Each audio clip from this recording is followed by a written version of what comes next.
Okay, so when it comes to wrapping your cheese, typically you're going to want a little paring knife when you go with it, especially with the cloth-bound cheddar, or like I was talking about with the Gruyere, when you leave those little thumbprints, if it gets too crazy, you can go back in and just gently scrape the top of it. Don't remove a lot of cheese. You're just doing this to get the little crumbs off, all right? The less little things that are on your cheese, the less likely you're going to see mold, the less likelihood you're going to have to open it and do it all over again. So try to keep your pieces cleaner when you go to wrap them. So I always start with the rind to the left. You can do it to the right. You can do it however you want to do it when it comes to pieces of cheese. I like uniformity in all the shops that I worked in, so I like to keep all the labels on the same end. So you're just going to lay it as close as you can get to the edge of your metal plate right here. You bring up your piece and you wrap it around. I try to do this as tight as possible. Sometimes I'll even take my fingers and just run it over the edge of the cheese. All right, so then when you pull back, you want it to have like as taut as you can possibly get it without ripping the wrap. Come down, and then as soon as you come down, put it on heat.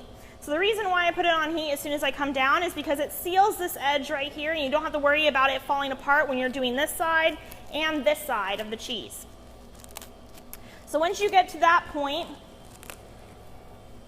it's back this way, sorry. So you'll take this little edge right here, and you'll just fold it over the side. So you'll get this nice crisscross pattern in the back. That's what I always aim for when I wrap cheese. And the reason why is because it gives me a point to aim for. If you can't wrap it tight enough to make those ends cross when you're doing a piece that's shaped like this, then it's going to be a little bit looser on top most of the time. So that's my goal. If I get it to the point where they cross, then I've gotten it tight enough. Then to do the smaller edge tip, this is going to be the most fragile area of your cheese, is this tip. So when you go to wrap it, I typically pull it up, and it actually takes out all the wrinkles when I pull up. I'm not putting any pressure on the tip right now. I'm just pulled it up. And then I wrap it on its edge of itself. Once again, I didn't put any pressure on the tip. That was all pressures on my fingers from pulling up and supporting the tip. If you just take it and pull it down, you're going to break that whole edge, and then you're going to have to open it up, redo it, because you can't leave those crumbs in there. Once again, it will cause mold. And then you just seal it.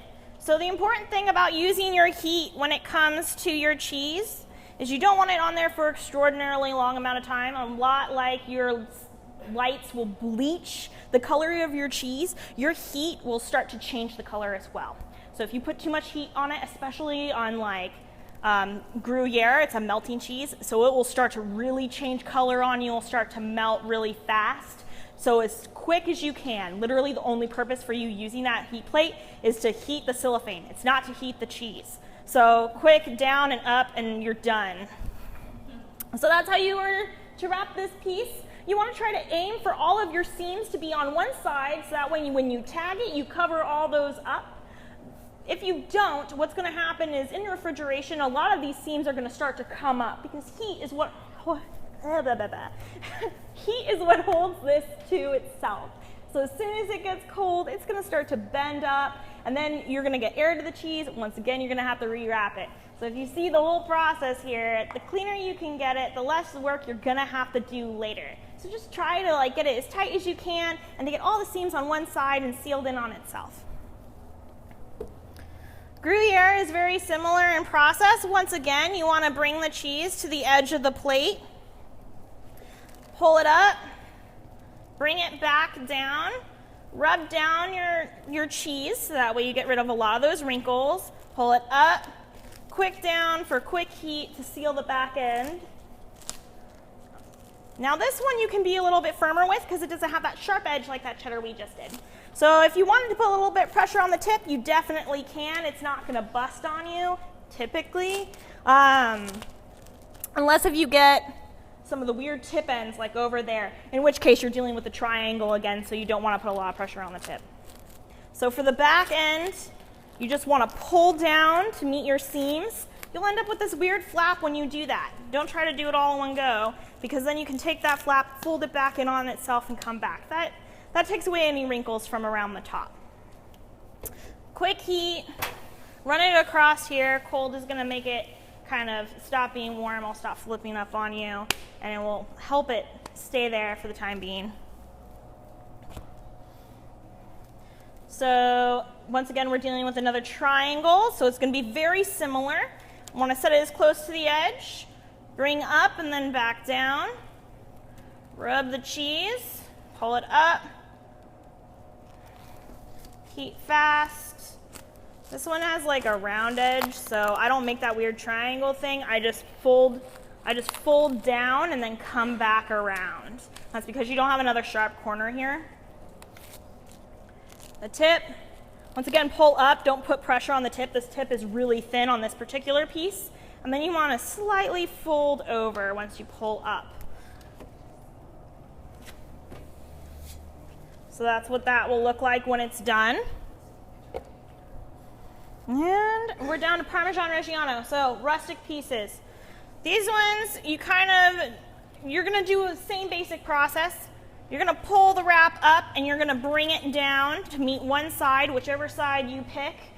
Personally, I would try to make your back side the flattest side or your front side the flattest side. So it's typically the best to work with. A quick heat. So the tighter you can get it, the better it's going to be, especially on something that's going to be out of refrigeration. So I just kind of folded it in on itself and brought it back. Pull away from the cheese, similar to what we do with the triangular tip cheese, like Gouda. And then you'll have this weird flap right here, depending on your rustic bit. And you'll just pull that over. So what you'll end up with is the tightest that you can get with your Parmesan Reggiano. So you're going to have this weird air gap right here, and that is fine to have that. Just know that with this particular piece, you want to keep an eye on it. Most likely this will mold if it isn't the first one to sell. But once again, I mean, it should be fine for a long period of time. Just make sure to pull it into refrigeration every single night, because the longer you leave it out of refrigeration, the more likely you're going to get mold on this particular cheese.